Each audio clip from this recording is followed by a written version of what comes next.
지난주에 작은 도서관 문화교실 홍보를 위해서 전단지를 좀 돌렸는데 화요일과 금요일 오후에 좀 낮에 더워서 한 4시 정도 했어요. 화요일 날은 성도님들 몇 분 같이 오셔서 감당을 했고, 저는 늘푸른 오스카 담당이어서 거길 갔어요. 근데 늘푸른 오스카는 보통 아파트가 이렇게 비밀번호 있어서 들어가게 되기 때문에 전달을 하려면 아무래도 우체통에다가 뭔가를 놓아야 되는데 그냥 들어갈 수 없잖아요. 그래서 라인마다 기다려서 들어가고 출입하는 분 계시면, 근데 한 1시간 반 정도 했는데도 다 못하고 돌아왔어요. 그래서 수요일 날 예배 전에 말씀 준비 다 끝내고 나서 시간이 조금 여유가 있어서 마무리하려고 가서 한 1시간 정도 하고 돌아왔어요. 금요일 날은 제가 혼자 좀 처음 시작을 좀 하게 됐어요. 그래서 진호 아파트를 가서 이제 전단을 돌리게 됐는데, 아시다시피 진호 아파트도 다 비밀번호가 되어 있잖아요. 그리고 지금은 안 계신 것 같은데 몇 년 전만 해도 대개 그러한 유인물들이나 이런 거 두면 정말 너무 민망할 정도로 막 이렇게 얘기하시는 분도 계셨는데 요새는 안 계세요. 그래서 갈 때마다 목사지만도 긴장이 조금 돼요. 그래서 아시는 분 길거리에 있으면 두고 뭐 이렇게 하는데, 재미난 거는 좀 시간이 걸리겠다 그리고 이제 갔는데 말이에요. 처음에 딱 들어갔는데 문이 열려 있는 거예요. 어이구야. 그래서 그 다음 라인 갔더니 거기도 열려 있네요. 이거 왜? 그리고 아무 제재도 안 하고 뭐 그래요? 뭐지? 그리고 이제 그 다음 동을 돌아가지고 딱 들어갔는데 거기도 문이 열려 있어요. 할렐루야. 그 다음 라인도 열려 있고, 뭐야? 그리고 이제 계속 가는데 다 열려 있고 600세대를 다 하는데 다 열려 있는 거예요. 놀라운 일이죠. 그렇다고 제가 뭔 일이냐고 물어보기도 그렇고 그래서 감사했어요. 근데 제가 그때 느낀 게 뭐냐면 이런 거죠. 갑자기 떠오른 게, 이스라엘 백성들이 출애굽하고 홍해를 건널 때 바닷물이 쫙 열리잖아요. 게임은 안 되지만 솔직히 제 마음속에 홍해 바다를 건넌 이스라엘 백성들의 마음이 이런 감정일까? 여러분들에게 전달이 되는지 모르겠는데 여러분 진짜 홍해가 열려지는 것 같더라고요. 그 문 열려 있는 게 어서 오라고 하는 것 같은 느낌인데요, 얼마나 좋았는지 모르겠는 거예요. 야, 내친김에 2시간도 더 기다려야 되는데 30분도 안 돼서 끝나버린 거예요. 그래가지고 야, 이참에 그냥 다음 주에 하려고 했던 그 우남 아파트, 풍림 아파트, 궁천마을 싹 끝내버렸습니다. 할렐루야. 박수 칠 것까지는 아니고 그냥 끝냈어요. 4천장 인쇄했는데 그냥 다 끝났어요, 지난주에. 그래서 그런지 감사하게 이런저런 분들이 뭐 신청도 하시고 계시는데, 여러분들 얼른 하세요. 할렐루야. 문화교실 신청. 제가 한 2시간 정도 전단지를 돌리면서 주일 목사는 늘 설교를 생각하잖아요. 기적에 대한 이야기를 한번 좀 나눠볼까 하는 마음에 기적에 대한 생각들을 쭉 했어요. 오늘 기적에 대한 주제를 가지고 말씀을 나눌 건데, 여러분 기적이 좀 일어났으면 하는 부분이 있어요, 없어요? 저마다 다 다를 거예요.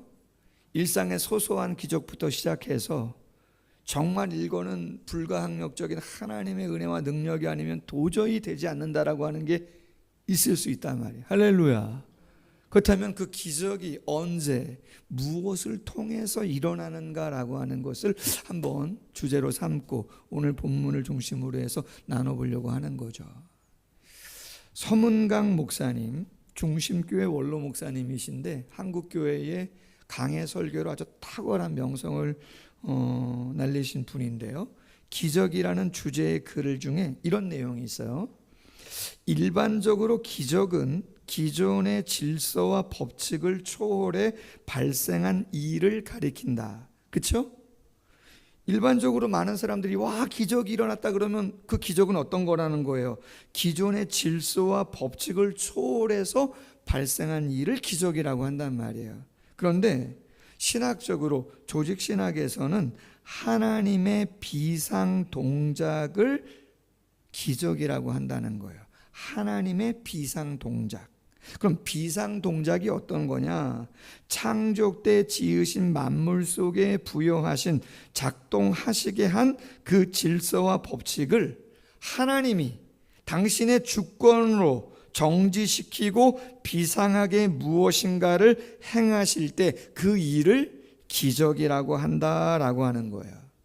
일반인들은 당연히 신앙이 없다 보니까 만물의 기원을 자연 발생론적으로 생각하기도 하고, 기적도 우발적인 우연의 산물이다 그렇게 생각하지, 그 이상 신앙적인 어떤 의미 부여를 합니까 안 합니까? 안 한단 말이에요. 우연이다 이건. 그런데 성경은 정확히 말합니다. 기적의 주체는 누구라는 거예요? 하나님이시라는 거예요. 하나님이 당신의 뜻, 그 무엇인가 목적을 이루기 위해서 기존의 질서와 법칙을 거스르면서까지도 당신의 능력을 행하실 때 그것을 뭐라 그런다? 기적이라고 한다는 거예요. 근데 여러분, 하나님이 뜻하시면 하는 것이지만 구약 성경도 그렇고 신약 성경도 그렇고 거의 많은 대부분의 기적은 하나님의 일방적인 능력으로만 나타난 게 아니에요. 무슨 이야기냐면, 손바닥도 마주쳐야 소리가 나는 것처럼 하나님은 당신의 주권으로 기적을 행하시지만 일방적으로 행하시지 아니하시고, 신앙을 갖고 있는 하나님의 사람의 순종과 헌신과 그 믿음과 그 의지를 통해서 하나님의 뜻을 이루려고 하는 그 애씀이 보여질 때 하나님은 당신의 능력을 더 많이 행하시다는 거죠. 할렐루야. 그렇기 때문에 여러분, 우리가 기적에 대해서 뭔가 소원하는 것이 반드시 이루어지기 위해서 우리가 기도할 때에는 하나님의 주권적인 능력을 위해서 기도할 뿐만 아니라 또 뭘 간절히 기도해야 되겠어요? 그렇죠. 나의 마음이, 나의 중심이, 기적도 중요하지만 하나님의 뜻을 이루기 위한 도구로서 하나님 나를 사용하시고 역사해달라고 하는 간절한 마음이 있어야 되는 거예요. 아멘. 하나님은 그 순종의 마음을, 그 헌신의 마음을, 그 애타는 마음을 보시고 하나님은 일상의 기적이든 능력이든 행하신다라고 하는 것이에요. 여러분, 우리가 너무나 잘 아는 홍해 도화 사건, 홍해를 마른 땅으로 건넌 그 기사가 14장에서 있었고, 오늘 본문은 그 기사가 너무나 감사하고 기뻐서 모세하고 이스라엘 백성들이 찬양하는 노래의 내용이 본문에 기록되어 있는 거예요. 자, 본문을 한번 잘 살펴보고 그 홍해 사건의 영적인 의미가 뭐였나 한번 나누기를 원합니다. 자, 오늘 본문 13절 이하에 보면 이렇게 돼 있어요. 주의 인자하심으로 주께서 구속하신 백성을 인도하시되 주의 힘으로 그들을 주의 거룩한 처소에 들어가게 하시나이다. 여러분, 주의 거룩한 처소가 어딜까요? 자, 교회. 자, 오늘 본문과 이 본문이 기록되어지는 상황 속에서 보면 주의 거룩한 처소는 가나안 땅을 이야기하는 것입니다. 출애굽하고 나서 광야를 지나 목적지가 어디요? 그렇죠. 거룩한 처소 가나안 땅입니다. 오늘 17절 말씀에 보면 이런 표현이 있죠. 주의 기업의 산에 심으시리이다. 주의 기업의 산이 어디예요? 가나안 땅을 이야기하는 거예요. 자, 하나님의 목적, 하나님의 뜻은 이스라엘 백성들을 출애굽시키고 광야를 지나 적과 꿀이 흐르는 약속의 땅 가나안 땅에 이스라엘 백성들을 들어가게 하고 제사장 나라 삼아 모든 민족을 이스라엘 히브리 민족을 통해서 하나님을 믿게끔 하는 것이 하나님의 뜻이란 말이에요. 그래서 하나님의 능력을 통해서 출애굽시켰어요. 그러면 어디로 바로 가야 되는 거예요? 가나안으로 바로 가야죠. 자, 여러분 아시는 것처럼 가나안으로 빠르게 가는 길은 블레셋 길이 있습니다. 지금 가자지구라고 하는 그곳, 그죠? 하마스가 폭격받고 있는 바로 그곳, 지중해 연안 그 길을 따라 올라가면 빨리 갈 수 있어요.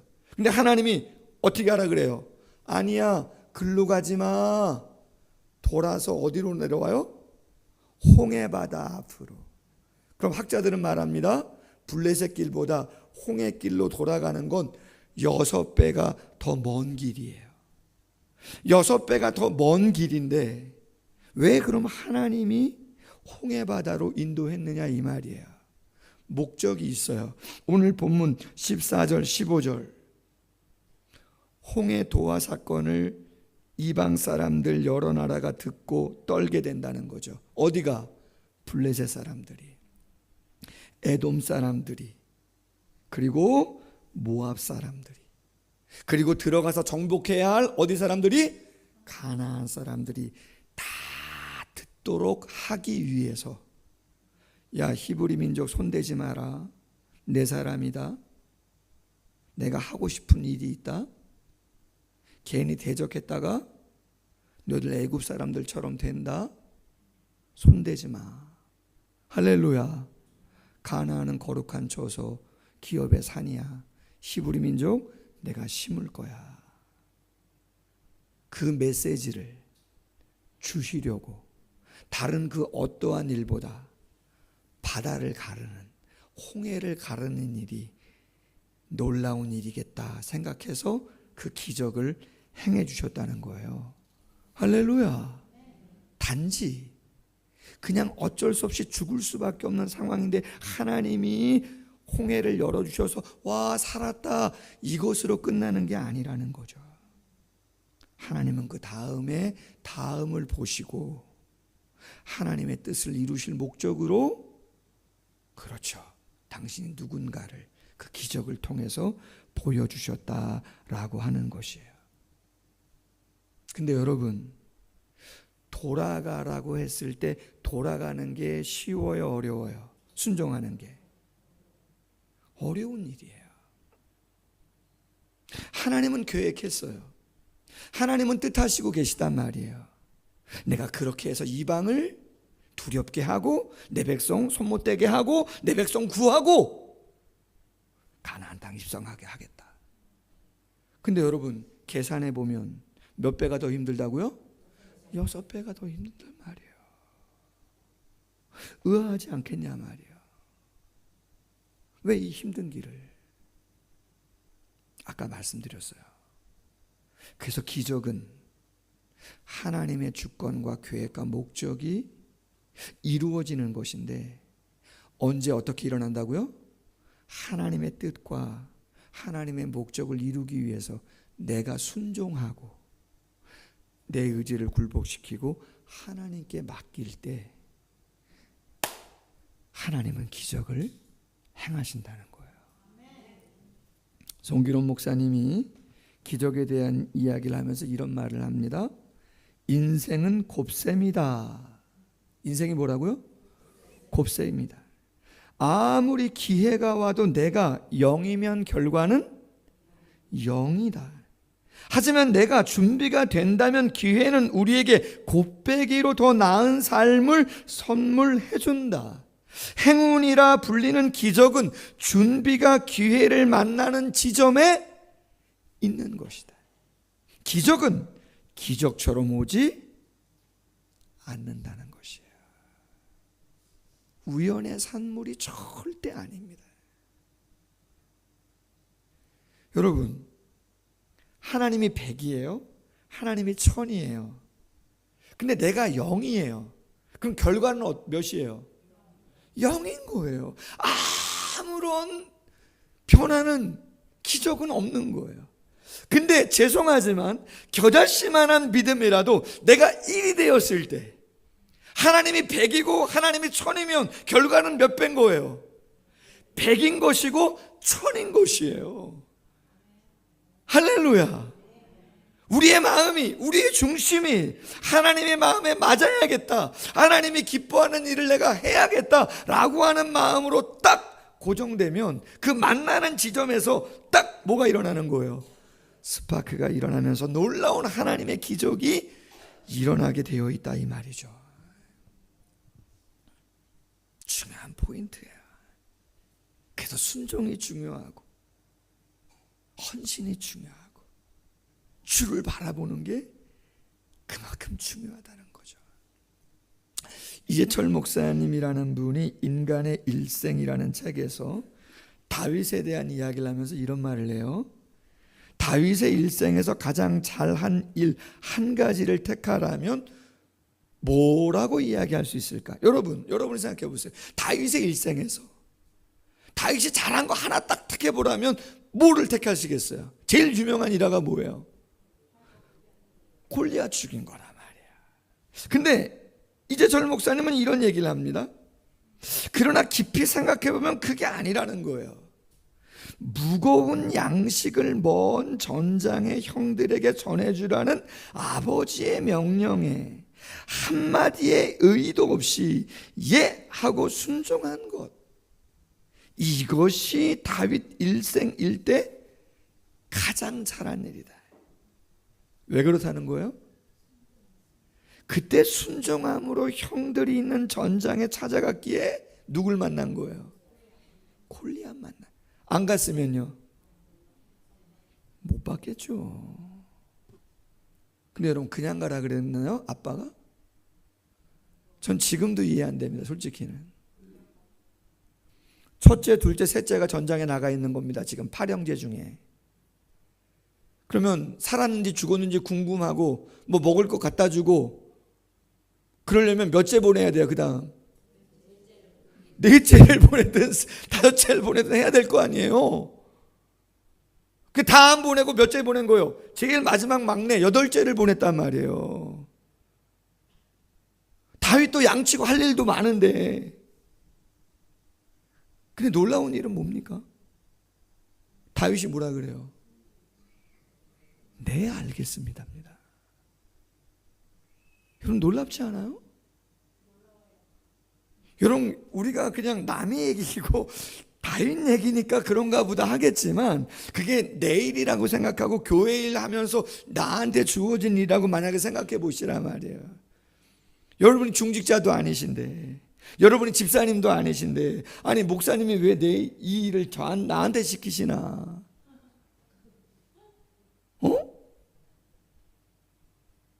여러분, 죄송하지만 시험거리 아닙니까?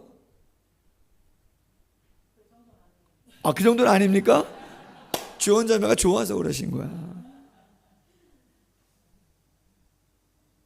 여러분, 저도 그럴 수 있는 것이고 상식선에서 누구나 오해의 소지가 있는 거고 속상할 수 있는 일이에요. 근데 다윗은 그런 내색 안 하더라 말이에요. 가잖아요. 치즈 몇 덩이 들고 가죽 부대에 포도주 넣고 천부장한테 찾아가서 아빠가 시킨 거 다 하고. 놀라운 일이죠. 여러분, 성경에 수많은 기적이 나옵니다. 구약 성경에 많은 기적이 나옵니다. 가만히 보십시오. 여러분, 아브라함이 100세에 이삭을 낳은 게 기적이 아니에요. 여러분, 100세에 지금도 낳기 어려운 거 아니에요? 솔직히 의학적으로 살아도 90이 넘었는데. 그럼 그 기적이 어떻게 이루어진 거죠? 70년 넘동안 갈대아 본토 친척 아비 집에서 살았어요. 탈무드에 의하면 아버지 데라는 석수장이 우상을 깎아 만드는 업을 갖고 있는 사람, 우상 집안이에요. 어느 날 하나님이 나타나 본토 친척 아비 집을 떠나라고 얘기한단 말이에요. 어디로 가는 건지도 모르는데, 갈 바도 알지 못하고. 근데 아브라함이 떠나야 안 떠나요? 떠납니다. 무엇을 쫓아? 말씀을 쫓아갔다 있단 말이에요. 여러분, 이삭 이야기 제가 많이 했잖아요. 여러분이 좀 그렇게 됐으면 좋겠고 저도 그랬으면 좋겠어서. 이삭이 가장인데 흉년이 엄청나게 왔어요. 도저히 가나안 땅에서 못 살아. 그래서 어디로 내려가죠? 애굽 땅 나일강이 있으니까 이주해요. 근데 하나님이 밤에 딱 나타나서 말하는 거, 야, 내려가지 마라 애굽으로. 약속의 땅은 가나안이다. 내가 함께 할 거고 복 줄 거니까 감당하면서 있으라는 거예요. 여러분, 지금 먹기 살기 당장 힘든데, 지금 다 가뭄인데 그 말씀을 지키기가 어려운 것 아닙니까? 근데 이삭이 어떻게 해요? 순종을 하고 거기서 그 가난과 어려움, 배고픈 자식들을 보면서도 하나님 말씀을 지키면서 거기 있더라 말이에요. 우리에게 적용해 보면 여러분 이거 쉬운 일이 아닙니다, 솔직히는. 근데 성경에 뭐라고 되어 있습니까? 성경이 창세기 26장에 이렇게 되어 있습니다. 그 해에, 다른 해가 아닙니다. 그 가뭄이 극심했던 그 해에 이삭이 농사하여 몇 배? 100배를 얻었다고 되어 있단 말이에요. 기적이 아니에요. 여러분, 그건 기적입니다. 그 기적이 어떻게 일어났나? 정확하잖아요.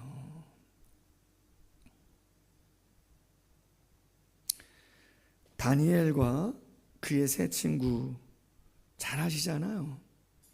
나라가 망했습니다. 포로로 끌려갔습니다.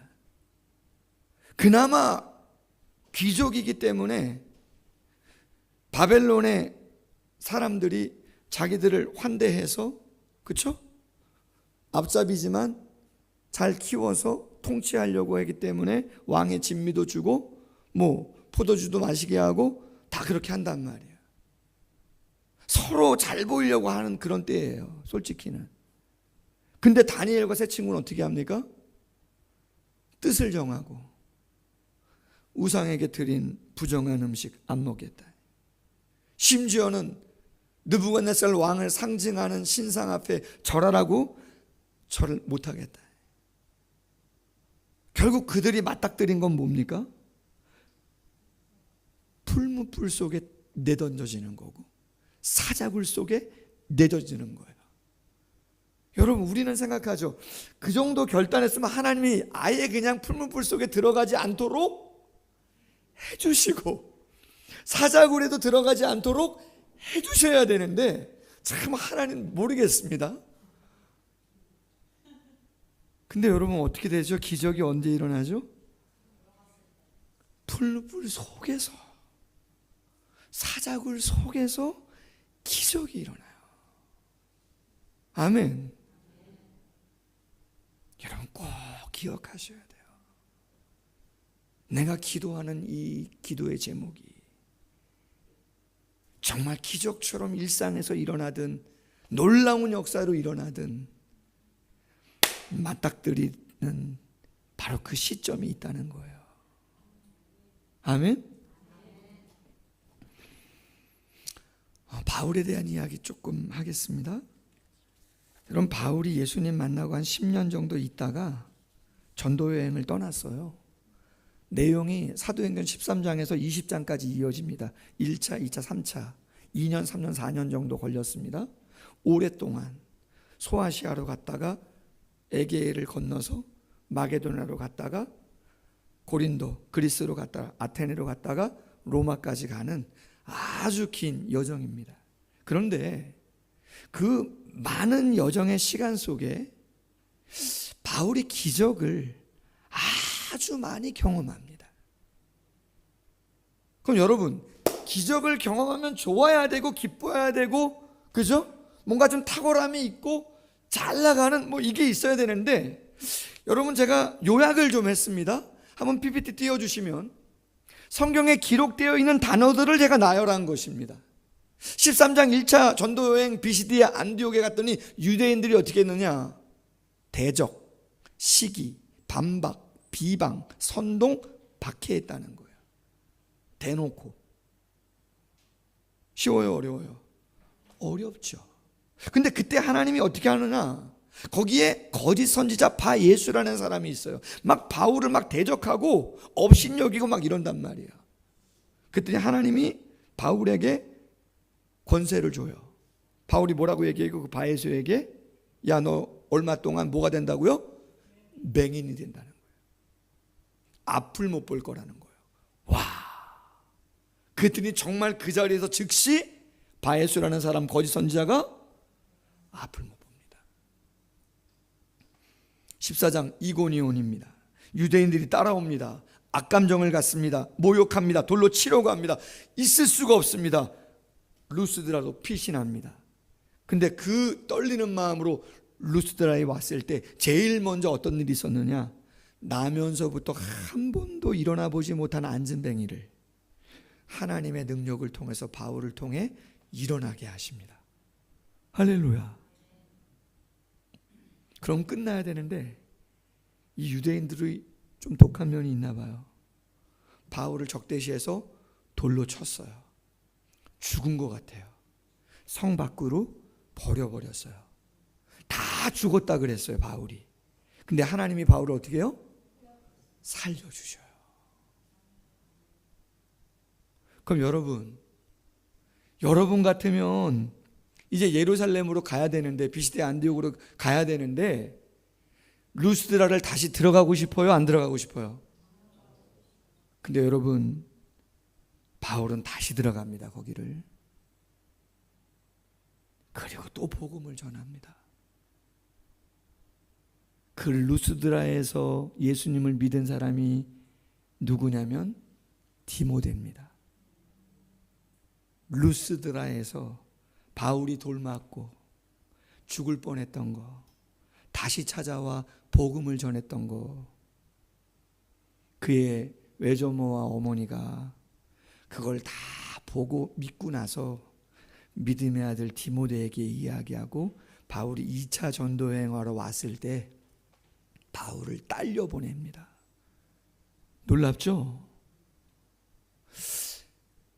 사도행전 2차 빌립보도 마찬가지, 고린도도 마찬가지, 감옥에 갇히잖아요. 감옥이 어떻게 되죠? 감옥의 문이, 옥문이 열리잖아요. 고린도에서도 마찬가지예요. 힘들고 어려웠어요. 근데 하나님이 환상을 보여주세요. 야, 내 백성이 많다. 두려워하지 말아라. 힘있게 전해라. 뭘 보여주셨다고요? 환상을 보여주신단 말이죠. 3차 전도여행도, 에베소도 마찬가지, 다 마찬가지. 마게도냐도 하나님께서 기적을 행해 주세요. 손수건만 얹어도. 설교 줬다가 2층에서 떨어진 유두거 같은 경우에는 다시 살아나는 기적을 하나님이 보여주시죠. 할렐루야. 마지막 이야기 하나 하고 마치겠습니다.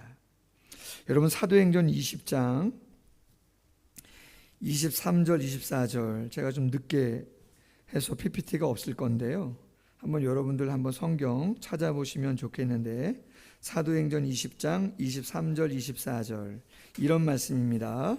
오직 성령이 각 성에서 내게 증언하여 결박과 환난이 나를 기다린다 하시나, 내가 달려갈 길과 주 예수께 받은 사명 곧 하나님의 은혜의 복음을 증언하는 일을 마치려 하면은 나의 생명조차 조금도 귀한 것으로 여기지 아니하노라.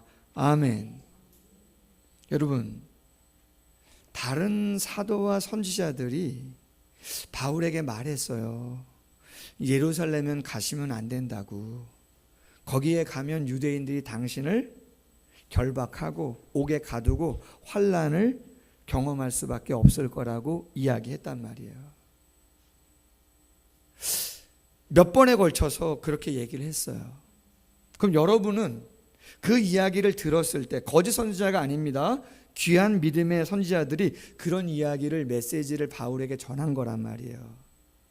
그럼 여러분은 그 이야기를 들었을 때 예루살렘에 가고 싶어요? 아니면 하나님이 나를 위해서 이거를 가지 말라고 이야기하신 것이라고 듣고 싶으세요? 아, 하나님이 나를 사용해서 누구누구를 통해서 가지 말라고 사인을 주신 거구나.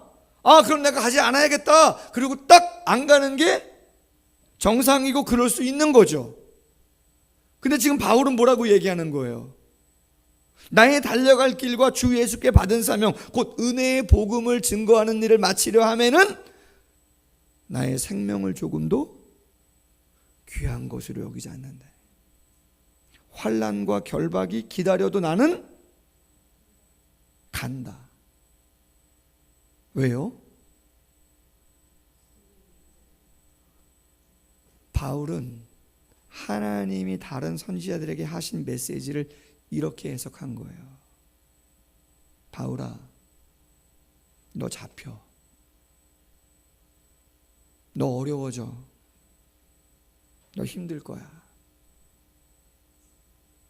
그러나 나는 누군가는 그 일을 감당해야 된다면 네가 그 일을 해주길 원해.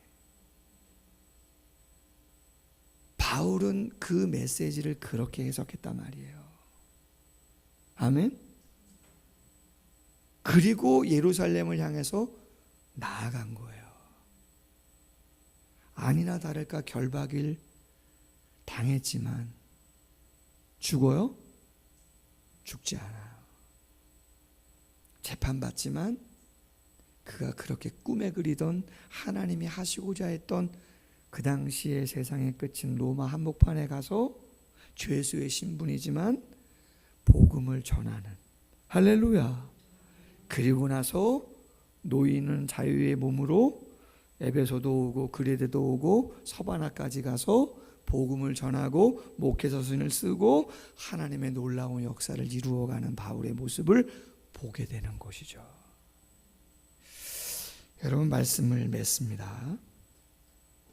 미라클이라고 하는 이 기적, 어원을 찾아봤더니 라틴어의 미라쿠룸이라고 하는 단어에서 유래가 됐다 그래요. 미라쿠룸. 그럼 라틴어 미라쿠룸은 어떤 의미냐? 미소를 짓게 하는 멋진 일이라는 뜻이에요.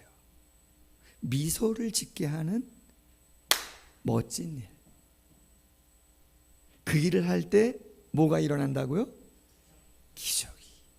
누구의 미소를 짓게 해야 되겠어요? 우리가 하나님의 미소를 짓게 하는 일을 한다면 하나님은 기적으로 역사하신다는 거야. 만나는 시점이 있으셔야 돼요. 하나님의 뜻과 하나님의 계획, 그 능력이 나의 순종과 사모함과 헌신으로 만날 때, 그게 큰 일이든 작은 일이든 하나님의 역사는 끊임없이 지금도 일어날 수 있습니다. 그 기적보다 더 중요한 그 마음으로 기적을 경험하는 모두가 되시기를 주님의 이름으로 소원합니다. 기도하겠습니다. 하나님, 일상에서 사소한 일이지만 하나님이 도우시나, 하나님이 함께 하신 거구나, 그렇게 느끼는 순간이 있습니다. 뿐만 아니라 우리의 기도 제목 가운데는 도저히 내 힘과 내 능력으로, 사람의 힘으로 될 수 없는 일들 있을 수 있습니다. 그러나 기적이라고 하는 것은 하나님을 미소 짓게 하는 마음으로, 우리가 상황이 쉽지 않고 어렵지만 변함없이 내 의지를 하나님께 굴복하고 순종하며 하나님께 드리고자 할 때 하나님은 얼마든지 상상을 초월하는 일들을 우리의 삶 가운데 허락해 주실 수 있는 분인 줄로 믿습니다. 아브라함도 이삭도 다윗도 바울도 그러한 놀라운 역사들을 체험하며 믿음의 길을 갔던 선진들 아니겠습니까? 어렵다 하는 때인데 신자로서 하나님의 살아계심을, 기적 그 자체보다 더 중요한 우리의 마음을 원하시는 당신께 그 마음과 의지를 들여 하나님의 놀라운 역사를 체험하는 우리 모두가 될 수 있도록 함께하여 주시옵소서. 예수님의 이름으로 기도하옵나이다. 아멘. 예, 찬송가